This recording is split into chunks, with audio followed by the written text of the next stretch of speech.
Hoy hablaremos una vez más acerca de la condena de Sócrates. Se ha hablado tanto que no viene mal que algún estúpido cada tanto hable de nuevo. Así que no nos vamos a detener en los métodos, ni en su pensamiento, ni en historias de amores, sino en otros estacionamientos. Hemos seguido a Bertrand Russell por esto. Y Russell dice que la sabiduría convencional griega, por ejemplo la que transmitían los versos de Homero, había sido siempre sabiduría de los límites. La innovación política debía respetar la costumbre. La discusión moral debía respetar la tradición. La religión debía continuar con los usos del pasado y el conocimiento no debía profanar lo que era patrimonio de los dioses. La violación de esa sabiduría limitada se designaba con la famosa palabra hybris, que quería decir desmesura, tentación de lo absoluto. Esto no era del todo así, por mucho que lo diga Russell, pero bueno. Los sofistas fueron vistos como responsables de las calamidades que sufría Atenas porque habían convertido la hybris en programa. Heráclito había despreciado la sabiduría de los ancestros y no había vacilado en tratar a Homero de charlatán. Y a los sofistas como Protágoras no les temblaba la voz cuando decían que había que investigar la naturaleza sin preocuparse de los dioses. Es que yo diría, contrariamente a lo que dice Russell, que esos son los griegos. Ese es el pensamiento griego. El pensamiento que despreció el respeto de las antiguas costumbres y vino a proponer un poco más de crítica, si usted quiere, un poco más de observación. Luego de la guerra con Esparta, fue incorporado a la legislación ateniense el delito de impiedad. La norma fue propuesta por un tal Diopites, disculpe el nombre, hacia el año 432 a.C., para perseguir precisamente a los que buscaban explicaciones naturales de fenómenos que hasta entonces habían sido considerados divinos. El primer acusado fue Anaxágoras y fue condenado a muerte, pero huyó de la ciudad, de modo que no pudieron matarlo. Fidias, ¿recuerdan ustedes al escultor Fidias? Fue acusado de utilizar su arte, la escultura, para divinizarse a sí mismo. En realidad, parece que Fidias esculpió su propio retrato, su propio cuerpo, en algún lugar del Partenón. Los adversarios de Sócrates no lo acusaron en el plano político, sino en el religioso y moral. La imputación que se le dirigió en el 399 a.C. fue de impiedad pública respecto a los dioses y corrupción de la juventud. El jurado estaba compuesto por 1.500 ciudadanos, eran muchos, ¿no? Entre los observadores, tomando notas, estaban nada menos que Jenofonte y Platón. Sus reseñas fueron algunos de los testimonios de aquel proceso llevado adelante por hombres mediocres. De los 3 ciudadanos que habían presentado la querella, recuerdan ustedes, Anito, Meletos y Licón, el primero, Anito, tenía motivos personales de rencor. Parece que cuando Anito debió desterrarse por motivos políticos, su hijo se había negado a seguirlo para quedarse en Atenas con su maestro Sócrates. El hijo de Anito era alumno de Sócrates. Y también participaba de las reuniones que Sócrates organizaba con sus discípulos, que muchas veces eran orgiásticas. Y el muchacho, el hijo de Anito, murió alcoholizado en encuentros posteriores a Sócrates o a la época en que él era discípulo de Sócrates. Lo que quiero decir es que Sócrates no tuvo nada que ver con la muerte concreta de Anito, pero de todos modos le fue adjudicada la corrupción de aquel muchacho. Anito era un hombre de bien, un demócrata auténtico, que incluso por sus ideas había sufrido, como hemos dicho recién, el destierro, y que después combatió valerosamente, respetando la vida y los bienes de los tiranos que habían caído en sus manos. Algunos dicen que como padre era lógico que guardara un resentimiento, ¿no? Pero hay que decir algo, cuando hablamos de corrupción, no nos referimos a elecciones sexuales. Bien sabemos que en la Atenas de aquel tiempo los encuentros entre hombres no eran motivo de escándalo alguno. La corrupción residía en la idea de entregarse a pasiones desmesuradas. Morir borracho, como el hijo de Anito, era una demasía que no podía tolerarse. En ese sentido es que se hablaba de corrupción, en el exceso, en la esclavitud, dirían los propios griegos, ¿no?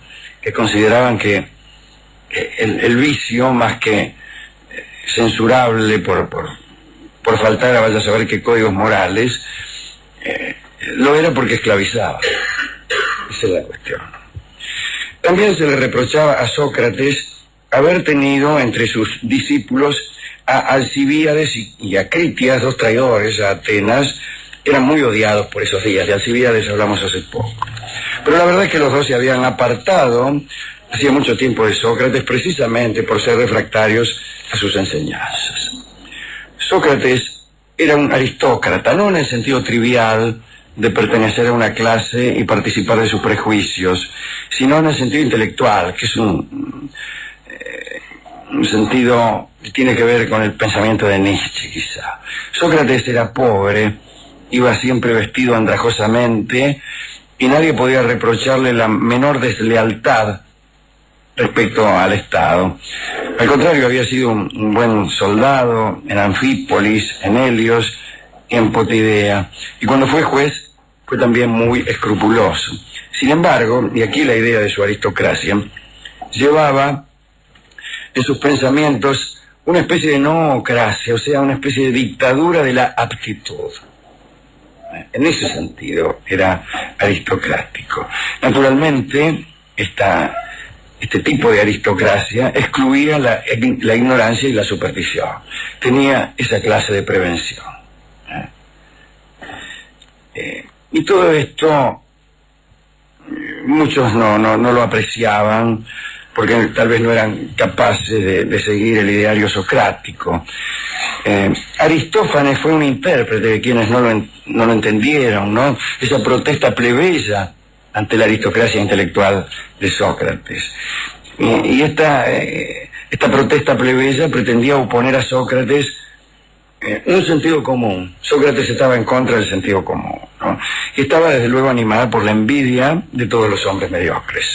La mayoría de esos mediocres componía justamente el jurado que juzgó a Sócrates. Ahora bien, todos sabemos que difícilmente se habría llegado a la condena si el mismo Sócrates no hubiese puesto lo suyo para provocarla haciéndose el compadre, ¿no? No es que se negara a defenderse, lo hizo, y hasta con elocuencia, si bien no hacía falta mucha para refutar las endebles acusaciones. Pero el problema fue que se hartó del más bajo sentido común que campeaba en aquel foro, y se lanzó a la más inoportuna apología de sí mismo. Se proclamó investido por los dioses de la misión de revelar la verdad. Imagínense, en un juicio de estupefacción general, y como bien sabemos, pidió además no solo ser absuelto, sino proclamado bienhechor público. Según el enjuiciamiento ateniense, lo recordamos, los veredictos eran dos. En el primero se afirmaba o se negaba la culpabilidad. En el segundo se determinaba la pena, por la cual el acusador hacía una propuesta, el acusado otra, y después el tribunal elegía entre las dos. Cuando el acusador pedía, por ejemplo, la pena de muerte, el acusado solicitaba ponerle 2 años de prisión, para ofrecer a los jueces una alternativa. Sócrates, a la propuesta de muerte de Meletos, pidió ser alojado en el Pritaneo como el más rico de los mortales, y aquella altanería desairó al público y a los jueces, y de ellos 780 votaron a favor de la cicuta y 720 a favor del alojamiento en el Pritaneo. Dice Voltaire que es evidente que en las grandes reuniones siempre fueron minoría los filósofos. No es una afirmación muy audaz, pero es verdadera, ¿no? Llegado el momento, Sócrates bebió la cicuta con mano firme, con boca firme probablemente. Se tendió en un lecho, se cubrió con una sábana y debajo de ese manto esperó la muerte. los discípulos lo lloraban cuando, poco antes de morir, se destapó y lanzó a su amigo Critón su última y famosa declaración. Le debemos un gallo a Asclepio.